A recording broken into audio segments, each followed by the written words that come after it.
शेतकरी बंधूंनो नमस्कार. तुम्ही पाहत आहात ग्रेट महाराष्ट्र चॅनल.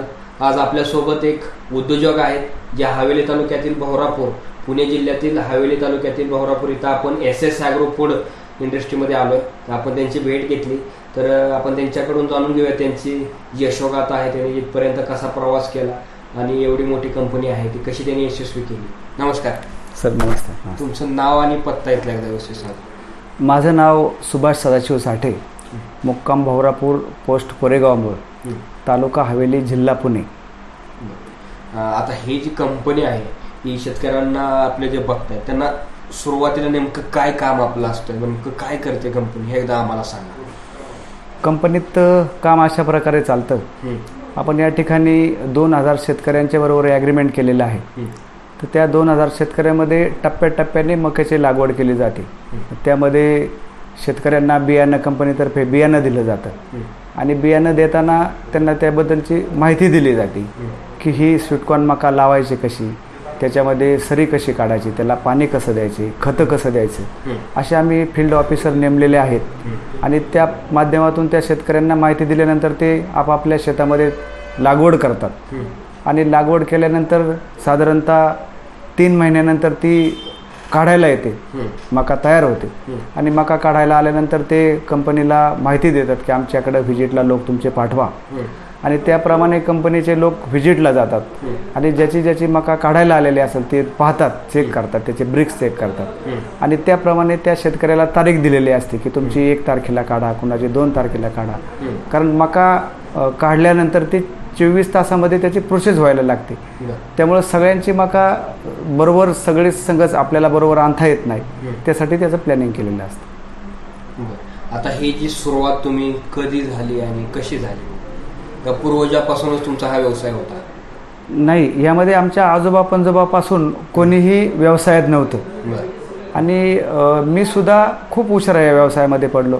त्याचं कारण असं, साधारणतः 2012-13ला थोडीशी सामाजिक कार्याची आवड असल्यामुळं गावचा सरपंच लोकांनी निवडून दिलं. आणि ते सरपंच गावचं काम करता करता त्यावेळेस 2012-13ला एक ॲग्रोवन सरपंच परिषद सकाळची त्यांनी काय केलेलं होतं, ज्या ज्या गावामध्ये चांगलं काम होत आहे त्या गावातील तालुक्यातून एक अशी सरपंचाची निवड केलेली होती. आणि एक चांगल्या प्रकारचे तालुक्यातील व्यावसायिक अशा पद्धतीने महाराष्ट्रभर पूर्ण प्रत्येक तालुक्यातून एक माणूस व्यावसायिक आणि एक माणूस सरपंच अशा पद्धतीची त्यांनी निवड केली. आणि नाशिक या ठिकाणी त्या ठिकाणी एक परिषद भरवली, त्याचं नाव सरपंच महापरिषद असं ठेवलं आणि त्या ठिकाणी एक सरपंच परिषद भरवलेली होती. तर त्यामध्ये काय झालं, 3 दिवसाचं ते सेमिनार होतं. आणि मी सरपंच परिषदेला गेल्यानंतर तिथं पाहिलं, अनेक लोकांशी ओळख झाली.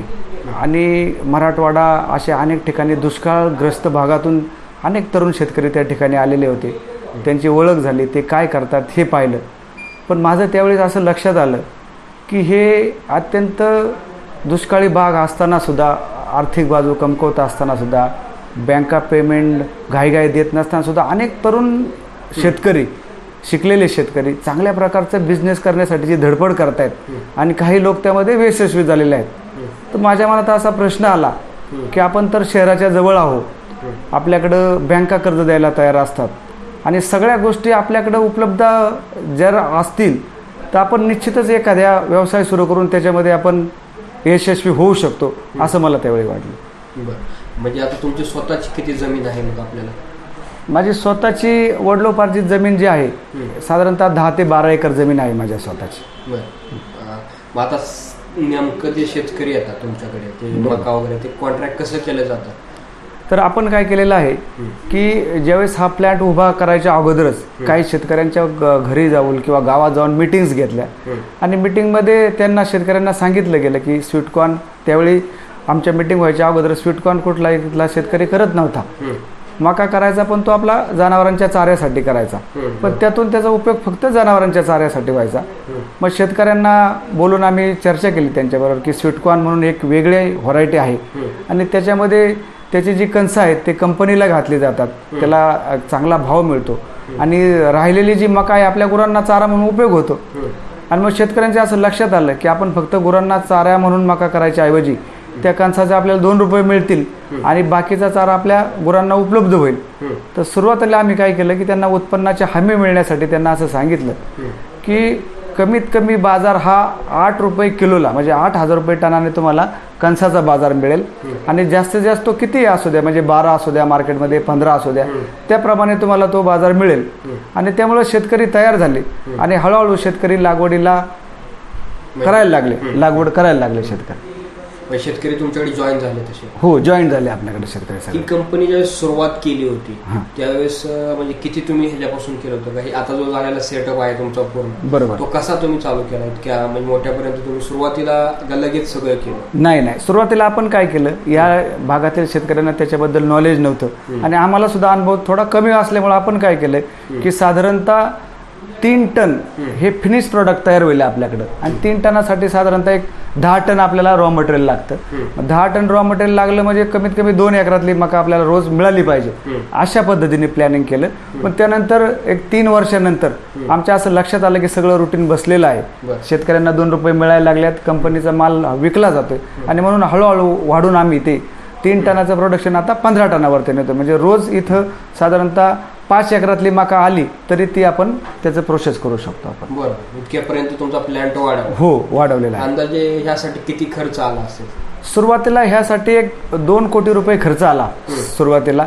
त्यासाठी बँकेने लोन दिलं, पण बँक काय करते डायरेक्ट शेतीला एवढं लोन देत नाही, तर त्यासाठी येणे करावं लागतं म्हणजे बँक त्याला लोन देते. मग आम्ही काय केलं, ज्या ठिकाणी आपला प्रोजेक्ट उभा राहणार आहे त्या ठिकाणी तो येणे करून घेतला. त्याला साधारणतः 3-4 महिने गेले आणि येणे केल्यानंतर मग बँक लोन द्यायला तयार झाली. बँकेने लोन दिले आणि मग हळूहळू काही टेक्निशियन बरोबर घेतले आणि हा प्रोजेक्ट उभा केला. प्रोजेक्ट उभा केल्यानंतर आमच्या लक्षात आलं की हा आपण आता व्यवस्थितरित्या करू शकतो आणि मग हळूहळू वाढवू लागलो आपण प्रोजेक्ट. कंपनी ज्या सुरुवात केली होती त्यावेळेस पण तुम्ही मका हेच पीक निवडलं होतं का दुसरं काय होतं? सुरुवातीला तर आपण मका हीच पीक निवडलं होतं. त्याचं कारण असं की ज्यावेळेस एखादी कारखानदारी उभी राहते त्यावेळेस तिला वर्षभर कच्चा माल पूर्ण हे सगळ्यात महत्त्वाचा पार्ट असतो. मग त्यासाठी बाकीचे जर आपण पिकं घेतले, भाजीपाला असू द्या किंवा वेगवेगळे पिकं, हे बऱ्याच वेळा वर्षभर मिळत नाही. मका एक असं पीक आहे की ते महाराष्ट्रात कुठल्याही महिन्यात ते मिळू शकतं आपल्याला. त्यामुळं मेन कच्च्या मालाची गरज भागवण्यासाठी आपण मका हे पीक निवडलं. मका हे 3 महिन्याला येऊ शकतं, त्यामुळं तुम्हाला पुरवठा होऊ शकतो त्याच्याबद्दल आपल्याला. आता हे जे प्रोसेसिंग नक्की काय केले जाते? प्रोसेसिंगमध्ये ह्याला काय केलं जातं, ज्यावेळेस शेतकऱ्याकडनं इथं मका आपल्याकडे येते, मका आल्यानंतर इथं जवळजवळ 150 लोक आहेत तिथं सर्व्हिसला. तर त्यातले 50 लोक सकाळी काय करतात, त्याचा मक्याचा पाला काढतात आणि पाला काढून त्याचे एक दाणे काढतात. ती एक वेगळी टीम आहे, त्यासाठी ट्रेन लेबर केलेले आहेत आपण. ते म्हणजे एक लेडीज कमीत कमी 150 ते 200 किलो दाणे एकटी काढते, म्हणजे तिला 300-400 रुपये रोज तो आरामशीर पडतो. ते सगळे दाणे काढल्यानंतर संध्याकाळी 4 वाजता प्रोसेस चालू होते.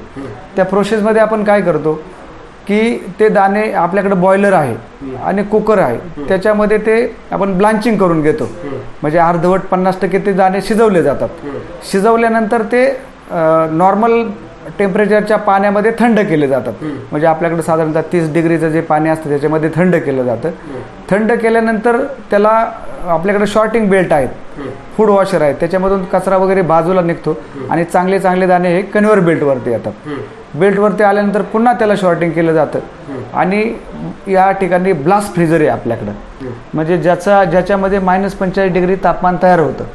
तर त्यामध्ये ते ठेवलं जातं आणि -45 डिग्री येईपर्यंत ते आतमध्ये ठेवतात. साधारणतः 10 तासामध्ये तेवढं टेम्परेचर येतं आणि 10 तासानंतर -45 डिग्री टेम्परेचर आलं की ते पूर्ण गोठवलेले होतात, म्हणजे आपल्याला खाण्यासाठी किंवा स्टोअर करण्यासाठी रेडी होतात.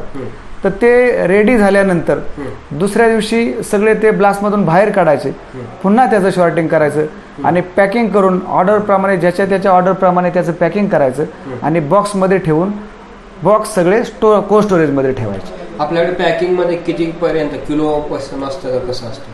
आपण 400 ग्रॅम पासून 400 gram, 500 gram, 1 kilo, 2 kilo, 2.5 kilo, ज्या पार्टीची जशी रिक्वायरमेंट असेल त्याप्रमाणे आपण ते पॅकिंग करतो. आता त्याला रेट काय मिळतो मग आपल्याला? त्याला आपण काय करतो, मार्केटमध्ये शेतकऱ्यांच्या बाजारभाव काय चाललेला आहे, आपण काय करतो, मार्केटमध्ये जर 15 रुपये बाजारभाव चाललेला असेल तो 15 रुपये शेतकऱ्यांना देतो. म्हणजे 8 रुपये आपण कधी देतो, ज्यावेळेस खूप मंदी येईल आणि कुठेही तो 4-5 रुपयाच्या खाली मका आली तर आपण त्या शेतकऱ्याचं नुकसान होऊ नये म्हणून त्याला 8 रुपये देतो.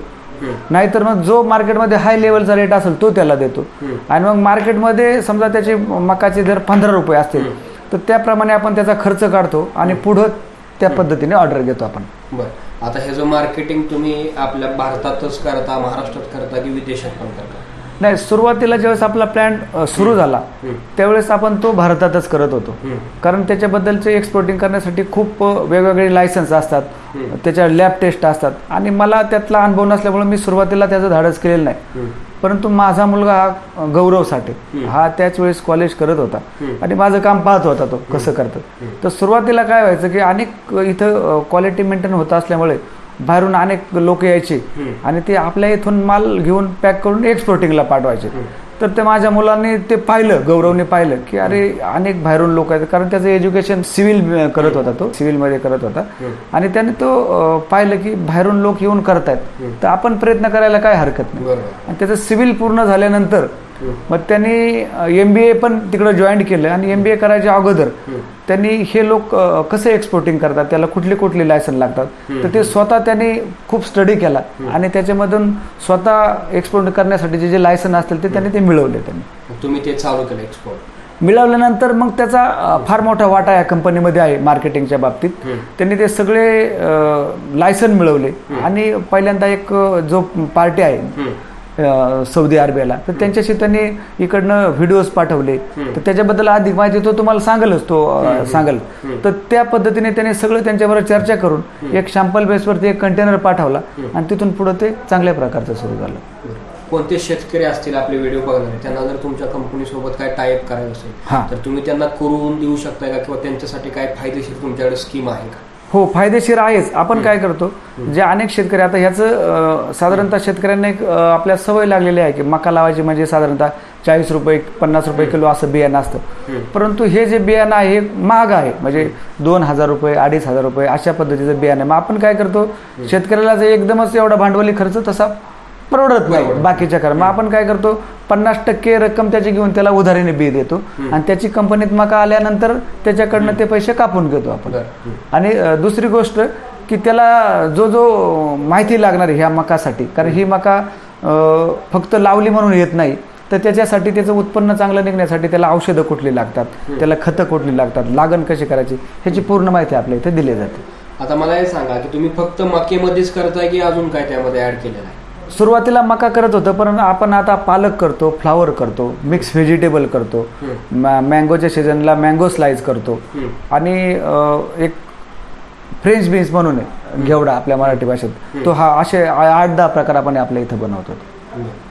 तुम्ही ज्यावेळेस ही सुरुवात केली त्यावेळेस तुम्हाला वाटलं होतं का आपल्याला एवढं मोठं विजन मिळेल, पुढे भविष्यात एवढी मोठी कंपनी होईल? नाही, सुरुवात करताना नक्कीच वाटलं नव्हतं, पण ज्यावेळेस गौरव माझ्या जोडीला आला त्यावेळेस मात्र निश्चितच माझा आत्मविश्वास वाढला. कारण ह्या व्यवसायात साहेब व्यवसाय कुणीही टाकू शकतं, कारण बँका लोन देतात, तुमच्याकडे जमीन असतात, पण ह्याचं सगळ्यात अवघड परिस्थिती म्हणजे मार्केटिंग आहे. कारण बाकीच्या भाजीपाल्याचं कसं आहे, त्याचे मार्केट ठरलेलं आहे, 2 रुपये कमी जाऊ जास्त जाऊ परंतु ते विकलं जातं, खपलं जातं. तसं याचं नाहीये, याला प्रॉपर तुम्हाला मार्केटिंगच पाहिजे तरच तुम्ही ते विकू शकता. किंवा बाकीचं समजा धान्य असू द्या, भाजीपाला असू द्या, साध्या शेडमध्ये आपण ठेवू शकतो, पण हा फ्रोझन केलेला माल ह्याला कोल्ड स्टोरेजच लागतात, त्यामुळं माल विकला गेला नाही तर अक्षरशः प्लॅन्ट हा बंद ठेवावा लागतो. बरोबर. पण तुम्हाला भेटून आम्हाला आनंद झाला आणि त्यात आनंदापेक्षा एक सगळ्यात महत्वाची चांगली बाब ही वाटली की तुमच्याकडे आज 100-150 पेक्षा पण जास्त कामगारांना रोजगार मिळवून तुम्ही देताय. अरे तुम्ही चांगलं काम केलेलं आहे, तर तुम्ही असंच काय तरुणांना किंवा काय शेतकरी असतात त्यांना काय सल्ला द्याल? माझी तरुण शेतकऱ्यांना विनंती आहे की, आणि त्यातून आमच्या हवेलीमध्ये जर असेल तर त्यांना 100% विनंती आहे की आपल्या भागातल्या जमिनीला खूप मोठं किंमत आहे. म्हणजे किंमत कशासाठी आहे, विकण्यासाठी नाही, किंमत आहे ते बँकामध्ये. त्यामुळे तुमच्या डोक्यात एखादा छोटासा प्रोजेक्ट काढायचा असेल, तुम्ही बँकात गेला तर बँका तुम्हाला सहज कर्ज देतात. आणि म्हणून सुरुवातीला म्हणजे धाडस करायचं, छोटा व्यवसाय असू द्या, तुम्ही तो सुरू करण्याचं धाडस करा, बँका तुमच्या पाठीमागं असतात. आणि म्हणून आपली शेती न विकता किंवा त्याला बाजारभाव आहे म्हणून ती विकून बाकीचं काय उद्योग करायच्या ऐवजी आपला व्यवसाय आपण सुरू करायचा.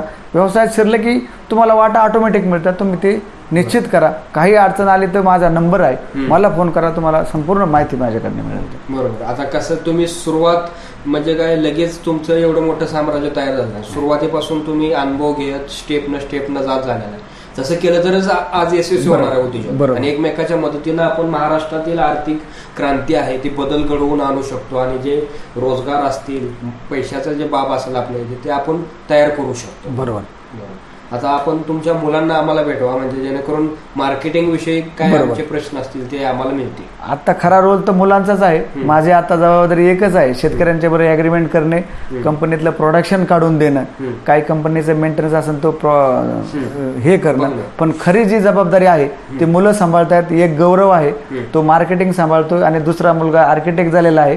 परंतु मुद्दाम त्याला आम्ही अकाउंटिंगला आणला, कारण ह्याच्यामध्ये अकाउंटिंग खूप महत्वाचं आहे. पहिले काही दिवस वेगळे असायचे, पण आता तुम्ही जितकं काम करता त्या कामापेक्षा महत्वाचं तुमचं अकाउंटिंग आहे. म्हणून एक मुलगा अकाउंटिंग पाहतो, दुसरा मुलगा मार्केटिंग पाहतो. त्यामुळे आमचं आता निश्चितच पुढे योगदान चांगलं असेल. आता मला एक शेवटचा म्हणजे तुम्हाला विचारायचा प्रश्न आहे की यातून वार्षिक किती तुम्हाला टर्नओव्हर होतो किंवा किती उत्पन्न मिळतं? यामध्ये आता हे 2 वर्षाचं काढलं तर साधारणतः 14 ते 15 कोटी रुपये त्याचा टर्नओव्हर होतो आणि साधारणतः 2 ते 3 सगळा खर्च जाऊन 2-3% नफा मिळतो. आणि 2-3% जरी नफा मिळाला तरी 40-50 लाख रुपये आपल्याला निश्चितच राहतात. आता आपण तुमच्या मुलांची मुलाखत बघू. तर SS ॲग्रो कंपनीचं जे मार्केटिंग आहे ते बघतात, तर आपण त्यांच्या मुलाखत घेऊया. नमस्कार. नमस्कार. तुमचं नाव आणि पत्ता सांगायचं. माझं नाव गौरव सुभाष साठे. मी सिव्हिल इंजिनिअरिंग कंप्लीट केले आणि जेव्हा मी कॉलेज जीवनात होतो तेव्हाच मी आमच्या पप्पांनी जेव्हा बिझनेस स्टार्ट केला त्यातच मी स्वतःहून इंटरेस्ट घेऊन मग पुढे मार्केटिंग आणि त्या सगळ्या गोष्टी सुरुवात केलेली आहे. आता हे जी कंपनी तुमच्या इथपर्यंत आला, तुमच्या पप्पाने आता सांगितले, वडिलांनी सांगितलं की तुमचं त्यात मोलाचा हात आहे, तर नक्की काय म्हणजे तुम्हाला हे कसं काय मार्केटिंग कसं केलं? मोलाचं योगदान म्हणजे काय की पूर्वी आम्ही जेव्हा कंपनी स्टार्ट केली त्यावेळेस आम्ही फक्त डोमेस्टिक म्हणजे भारतातल्या मार्केटमध्येच स्प्रेड झालो होतो. आणि जेव्हा मी एंट्री केल्याच्या नंतर मी असा प्रयत्न केला की आपलं मार्केट कसं भारताच्या बाहेर जाईल, जगामध्ये आपल्याला विविध ठिकाणी कसं पोचता येईल. आणि त्या दृष्टीने मग प्रयत्न सुरू करून आज आम्ही जवळपास सांगायला अभिमान वाटेल 6 ते 7 कंट्रीजमध्ये आम्ही एक्सपोर्ट करतो. बरं. त्यामध्ये काय काय एक्सपोर्ट होतं मग आपल्याकडे? त्याच्यामध्ये जवळपास आपल्याकडे 10 ते 15 आयटम्स आहेत. त्याच्यामध्ये वेगवेगळ्या प्रकारच्या भाज्या like methi cube, spinach cube, sweet corn, green peas, mix vegetables, cauliflower अशा. आणि फ्रुट्समध्ये मँगो, सीताफळ, अजून मँगोच्या स्लायसेस, पल्प, ह्या सगळ्या गोष्टी आपण विविध देशांमध्ये एक्सपोर्ट करतो. जसं जसं मोसम मध्ये आपल्याकडे उपलब्ध होतं तसं तुम्ही ते एक्सपोर्ट करता? हो, बरोबर. मग त्यात ज्या सीझनमध्ये जे उपलब्ध होतं ते आपण प्रोसेस करून आपल्या स्टोरेजेसमध्ये ठेवतो आणि ॲज पर डिमांड, कस्टमरच्या डिमांडनुसार आपण ते सप्लाय करतो, एक्सपोर्ट करतो. आता तुम्ही एवढं हे केलेलं आहे, तुम्ही सल्ला काय द्याल शेतकऱ्यांना किंवा जे तरुण आहेत तुमच्याकडे, आता तुमची एवढी मोठी कंपनी आहे, त्यांना काय सल्ला द्याल? सल्ला एकच देईल की आपण जेव्हा म्हणजे शेतीकडून लोक आता भरकटली जात आहेत, पण शेती हा तसं पाहायला गेलं तर खूप मोठं क्षेत्र आहे आणि त्याला खूप मोठं चांगलं फ्युचर आहे. आपण भविष्यामध्ये ऑर्गॅनिक शेती किंवा रेसिड्यू फ्री शेती ह्या बाजूने प्रयत्न केले पाहिजेत. जो काही असा माल आहे रेसिड्यू फ्री किंवा ऑर्गॅनिक, त्याला युरोप सारख्या देशांमध्ये भरपूर मागणी आहे. तर मला असं वाटतं शेतीकडून दूर पळण्यापेक्षा शेतीत इनोव्हेशन आणून कसं काय आपण या सगळ्या गोष्टी फॉलो करू शकतो, ऑर्गॅनिक आणि रेसिड्यू फ्री कसं काय माल आणू शकतो, त्याच्याकडे फोकस करणं गरजेचं आहे. आणि जर त्या दृष्टीने जर प्रयत्न आपले सक्सेसफुल झाले तर शेतकऱ्यासारखा मोठा माणूस कोणीच नसत. आता एक्सपोर्ट करताना काय काळजी घेतली पाहिजे आणि आपल्याकडे काय काय पाहिजे असतं एक्सपोर्ट करण्यासाठी?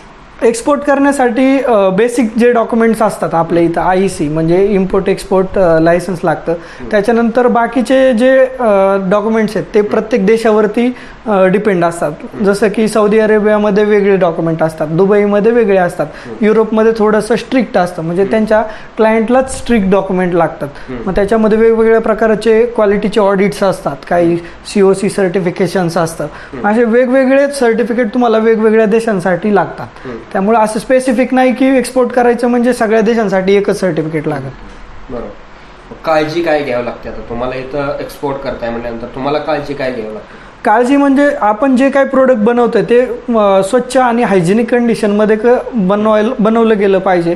त्याच्यानंतर प्रोडक्ट जेव्हा फायनल प्रोडक्ट बनतं त्याच्यामध्ये बाहेरचं कंटॅमिनेशन कुठलंही झालं नाही पाहिजे. त्याचं पॅकेजिंग प्रॉपर झालं पाहिजे आणि सगळ्यात महत्त्वाची गोष्ट म्हणजे त्याचं जे टेम्परेचर आहे ते खूप व्यवस्थित मेंटेन केलं पाहिजे. जे की आपलं -20 डिग्री टेम्परेचर आहे ते इथून कस्टमरला प्रोडक्ट जाईपर्यंत ते तेवढंच मेंटेन करणं खूप गरजेचं आहे. आता तुमची एवढी मोठी कंपनी झाली, यात जे तोट्यात जाण्याची कारणं किंवा काय असं आहेत का, तुम्हाला जिथं तोटा सहन करावा लागला असं काय झालंय का? तोटा आजपर्यंत लकीली सहन करायला लागला नाही. कारण त्याचं की आम्ही प्रामाणिकपणे आजपर्यंत शेतकऱ्यांकडून पण माल घेताना त्यांचे पेमेंट्स पण टाईमवरती केले आणि पुढं पण ज्यावेळी आम्ही मार्केटमध्ये विकलं त्यावेळेस पण एकदम बेस्ट क्वालिटीचं मटेरियलच आम्ही दिलं. त्यामुळे क्वालिटीत कुठेही कॉम्प्रोमाइज न केलं नाही. एवढ्या 7 वर्षामध्ये एकही कंप्लेंट आम्हाला बाहेरून पण आली नाही आणि डोमेस्टिकमधून पण आली नाही. त्यामुळं आम्ही कधी आम्हाला त्यामुळे लॉस झालाच नाही. एक्सपोर्ट करताना तिथं मग तुम्ही कसं कॉन्टॅक्ट करायचं असतं किंवा तुम्ही कसं कॉन्टॅक्ट केलं? आता सुरुवातीला जेव्हा एक्सपोर्ट करायचं होतं त्यावेळेस हा खूप मोठा प्रश्न होता की आपण फॉरेनचे बायर्स कसे शोधायचे. कारण एकदा हे बायर्स कसे असतात, एकदा मिळालं की तो कंटिन्युअस तुमच्याकडून परचेस करत असतो, पण तो एकदाच भेटणं खूप अवघड गोष्ट असते. म्हणून त्यासाठी काय करायला लागतं, आपल्या वेबसाईट्स, सोशल मीडियाचं प्लॅटफॉर्म घेऊन त्याच्यानंतर तुम्हाला B2B वेबसाईटवरती रजिस्ट्रेशन करून आणि खूप सारे ईमेल्स त्यांच्या मेल ID ला करून आपल्याला हे कस्टमर अचीव करावे लागतात. आणि म्हणजे अगदी हा खरं स्ट्रगलचाच पार्ट आहे की 100 ईमेल केल्याच्या नंतर तुम्हाला 2 ईमेलचा रिप्लाय येत असतो. त्यामुळे सुरुवातीच्या काळामध्ये खूप कष्ट आहेत त्याच्यामध्ये आणि मग नंतर तुमचं फ्युचर चांगलं आहे असं. बरोबर. सुरुवातीला आपल्याला त्यांच्यासोबत कॉन्टॅक्ट करण्याला मेल टू मेल करणं, इंग्लिश आपल्याला आलं पाहिजे, त्यांच्या भाषेत त्यांना सांगणं हे जमायला लागतं. हो बरोबर आहे. आता इंग्लिश थोडंसं माझं मुळात इंजिनिअरिंग असल्यामुळे मला तो काही प्रॉब्लेम आला नाही. इंग्लिश आणि भाषेचा इतका मेजर प्रॉब्लेम माझ्यासाठी नव्हता का. आणि मुळात आपल्याला सुरुवातीला डायरेक्टली फेस टू फेस बोलायचं नव्हतं, ईमेल्सवरती बोलायचं होतं. त्यामुळे तुम्हाला लँग्वेजचा प्रॉब्लेम खूप कमी येतो. आता तुम्ही मला एक सांगा की एक्सपोर्ट तुम्ही केलं आणि लोकल म्हणजे भारतामध्ये पण विकत, यामध्ये तुम्हाला काय फायदा जाणवला? फायदा म्हणजे एक्सपोर्ट ज्यावेळेस आपण करतो त्यावेळेस खूप मोठ्या क्वांटिटीमध्ये मटेरियल विकलं जातं आणि तोच खरा फायदा असं म्हणावं लागेल. आणि देशाला पण आपण बाहेरची करन्सी आणून देतोय तर ते एक आपल्यासाठी प्लस पॉईंट आहे. आणि म्हणून माझा एक्सपोर्टला जास्त प्रिफरन्स असतो. क्वालिटीचं काम करायचं आणि मोठं काम करायचं, त्याच्यामुळे ते एक्सपोर्ट इज द बेस्ट. असं भविष्यात अजून काय तुम्हाला म्हणजे तुमचं काय आहे का पुढं करायचं? हा, भविष्यामध्ये आता आपण आतापर्यंत जी ट्रॅडिशनल पिकं येत होती त्याला प्रोसेस करून आपण विकत होतो, पण भविष्यामध्ये आता आम्ही नवीन प्रोजेक्ट करून रेसिड्यू फ्री आणि ऑर्गॅनिक जे मी मगाशी म्हटलं तर त्याच्याकडे कॉन्ट्रॅक्ट फार्मिंग करून आम्ही तो मटेरियल विकत घेऊन त्याच्यावरती प्रोसेस करून युरोपियन कंट्रीजमध्ये विकायचा प्लॅन करत आहोत. तर साधारणतः त्या गोष्टीला 1-2-3 वर्षाचा कालावधी जाईल, पण आम्ही 100% त्या दृष्टीनेच पावलं उचलत आहोत. त्यासाठी तुम्हाला आमच्या ग्रेट महाराष्ट्राकडून खूप खूप शुभेच्छा. कारण धन्यवाद. यामुळे शेतकऱ्यांना त्याचा बेनिफिट व्हावा आणि शेतकऱ्यांना त्याचा बेनिफिट होतोय पण नक्कीच होणार सर. कारण आजकाल शेतकऱ्यांनी जर ऑर्गॅनिक आणि रेसिड्यू फ्री, वारंवार मी तीच गोष्ट सांगतोय, पण ह्या गोष्टींकडे जर फोकस केला तर तुमचं फ्युचर खूप ब्राईट आहे, कुठेही मरण नाही. बरोबर. आता तुमचे हे बंधू आहेत. हो, हा माझा छोटा बंधू आहे, तेजस साठे त्याचं नाव आहे. त्याने पण ॲक्च्युली आर्किटेक्चर त्याचं कम्प्लीट केलेलं आहे आत्ताच. पण आता आमचा व्यवसाय जसा ग्रो करतोय ना, त्यामुळे आम्हाला घरच्या लोकांची गरज जास्त आहे, म्हणून आम्ही पण त्याला आता इथंच आमच्याकडेच ठेवून घेतलेलं आहे. तुम्ही काय, तुमचा भाग काय असतो यामध्ये? तुम्ही काय? ऍक्च्युली मी आता डॉक्युमेंटेशनचा पार्ट बघतो त्या कंपनीमध्ये. अकाउंट्स झालं तर डॉक्युमेंट्स क्लिअर करून ते पुढे कन्साइनी वगैरे त्यांना त्यांच्याशी शेअर करून शिपमेंट्स क्लिअर करून गेले, त्या संदर्भात मी ऍक्च्युली काम करतो. ही महत्वाची बाब असू शकते, म्हणजे एखादी कंपनी पुढे आपण डेव्हलप करतोय किंवा एक प्रोफेशनली बघतो तर ते खूप महत्वाचा भाग आहे. हो, तर मी बऱ्याच ठिकाणी असं सुद्धा वाचलं होतं की ऍक्च्युली अकाउंटिंग हा पार्ट हा बिझनेस ऍक्च्युली कोर पार्ट असतो असं म्हणतात. तर त्या दृष्टीने मी बऱ्याच लोकांशी पण बोललो, म्हणजे बाकीचे बिझनेसमॅन होते आमचे वडील वगैरे, ते सोडून त्यांचे मित्र वगैरे. तर त्यांनी मला असं कळवलं की तू जर अकाउंटिंग पार्ट तुझ्या हातामध्ये घेतलं तर तो तुमच्या घरासाठी खरंच खूप मोठा प्लस पॉईंट राहील, कारण तुमच्या अकाउंट्सवर वॉच राहतो. बरोबर. आणि त्यातून जो होणारं नुकसान आहे ते तुम्हाला टाळता हो येतं. येस बरोबर. ऍक्च्युली तुम्ही तुमचं रोज डेली त्याच्यावर लक्ष आहे, म्हणजे किती पैसे जात आहेत, किती येत आहेत, तुम्ही टॅक्स किती पे करताय, त्यामुळे तुम्हाला गडबडून जायचं काहीच कारण नाही त्यात. यासाठी काय तुम्हाला वेगळा कोर्स वगैरे करावा लागला का? नाही, ऍक्च्युली म्हणजे आपण जी ट्रॅडिशनल मेथड बघतो, म्हणजे मी कन्सल्ट केलं एक दोघांना की जे बिझनेस करतात की मला याच्यासाठी काही स्पेशली करावं लागेल का, तर त्यांनी मला असं सजेस्ट केलं की याच्यासाठी खास असा कोर्स वगैरे काही करावं लागत नाही. जेव्हा जेव्हा तुम्ही असं रोज काम करत जातात त्यावेळेस तुम्हाला एक एक गोष्ट क्लिअर होत जाते आणि तसंच तुमचं नॉलेज अपडेट होत जातं आणि नंतर तुम्ही ऑटोमॅटिकली काम करू शकता. बरोबर. आपण असं एका बॅकग्राऊंडला स्टिक नाही होऊ शकत, म्हणजे स्टिक राहून काहीच गरज नाही की मी आता हे केले मला हे जमू शकत नाही. तुम्ही जर रोज प्रॅक्टिस करत राहिलं तर तुम्ही काही अडॉप्ट करू शकता. बरोबर. आता तुमच्या दोघांचं पण जे शिकलेलं क्षेत्र वेगळं आहे आणि ऍक्च्युली आता तुम्ही आलेलं जे क्षेत्र आहे ते पूर्णपणे वेगळं आहे, तर ते मेंटेन कसं करता, म्हणजे होऊ शकतं का तसं? नक्कीच होऊ शकतं, कारण असं काही नाही की जे शिक्षण घेतलंय त्याच रिलेटेड काम केलं पाहिजे. मुळात एखादा इंजिनियर असो, इंजिनियर्स हा असा व्यक्ती आहे की त्याला कुठल्याही क्षेत्रात टाका तो नक्कीच तुम्हाला त्याचा 100% आउटपुट देऊ शकतो. आणि मला असं वाटतं की असं अजिबातच रिस्ट्रिक्शन नसतं की ज्या क्षेत्रात तुम्ही शिकलाय तेच काम पुढे केलं पाहिजे. मुळात माझे पप्पा पण त्यांचं ॲग्रिकल्चर होतं, फक्त म्हणजे फूड रिलेटेड असं काही नव्हतं बॅकग्राऊंड, तरी सुद्धा त्यांनी एवढा मोठा बिझनेस खूप सक्सेसफुली उभा करून दाखवला. तर मला असं म्हणजे ते मोठं उदाहरण आहे पप्पाचं आमच्या पुढे की शिक्षणाचा आणि तुम्ही करताय तो व्यवसायाशी काही संबंध नाही. हा, शिक्षणाचा उपयोग नक्कीच होतो. तर तुम्हाला मार्केटमध्ये जेव्हा वावरायचं असतं, जेव्हा मार्केट रिसर्च करायचा असतो त्यावेळेस तुम्हाला कोणतंही नॉलेज म्हणजे फुकट जात नाही. हा, नॉलेज असावं. बरोबर. शिक्षणाचा फायदे हे 100% आहेत, फक्त शिक्षणाला कुठेही असं रिस्ट्रिक्ट करणं चुकीचं आहे. बरोबर. आता तुमचा शेवटचा सल्ला काय असेल जे आपले व्ह्युअर्स बघतायत त्यांना? आता आपले सगळे व्ह्युअर्स मला वाटतं शेतकरी वर्गच असेल, तर मला त्यांना तेच सांगायचं आहे की शेतीकडून दूर पळण्यापेक्षा शेतीतच रेसिड्यू फ्री आणि ऑर्गॅनिक ह्या गोष्टींकडे कसं जाता येईल, किंवा जरी त्याच्यात अपयश येत असेल तर काय ते अॅनलाइज करून पुढं आपल्याला जास्तीत जास्त उत्पादन कसं घेता येईल याच्यावरतीच त्यांनी फोकस करावा. अशा आमच्यासारख्या खूप कंपन्या आहेत ज्या की खूप शोधत असतात की ऑर्गॅनिक रेसिड्यू फ्री असं मटेरियल कुठं मिळेल. आता आपण जे विविध ठिकाणी शेतकऱ्यांची आंदोलनं बघतो की आम्हाला काय म्हणतो कॉन्ट्रॅक्ट रेट मिळावा, म्हणजे हमी भाव, तर अशा खूप साऱ्या कंपन्या आहेत मार्केटमध्ये की ज्या हमी भावाने तुम्हाला द्यायला तयार आहेत. तुम्हाला सीड्स पुरवतात, अगदी पूर्ण एक्सपर्ट गायडन्स पुरवतात आणि ते हमी भावानेच पीक विकत घेतात. फक्त फरक एवढाच आहे की तुम्हाला ऑर्गॅनिक आणि रेसिड्यू फ्री ह्या क्षेत्राकडे थोडंसं वळावं लागेल. बरोबर. आणि त्या कंपन्यापर्यंत पोहोचावं लागेल. हो, नक्कीच.